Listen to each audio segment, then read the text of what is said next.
Welcome to the complete guide to Protocol Buffers 3 course, in which you will learn this new data serialization format in depth. Hello, my name is Stefan Marek, and I will be your instructor for this course.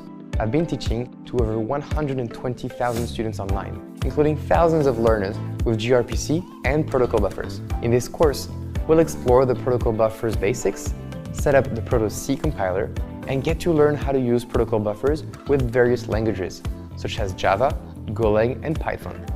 Finally, we will visit the rules behind schema evolution in Protocol Buffers, and we'll close it out with Protocol Buffers advanced concepts and internals. By the end of this course, you will be comfortable with Protocol Buffers, and you will be ready to tackle the course on with the gRPC framework. Don't take my word for it. Look at the thousands of stellar reviews this course has received. So what are you waiting for? There's a 30-day money-back guarantee, so you can't go wrong. Check out the preview videos or read the course description if you still have doubts. And when you're ready, please enroll in the course and let's start learning Protocol Buffers together.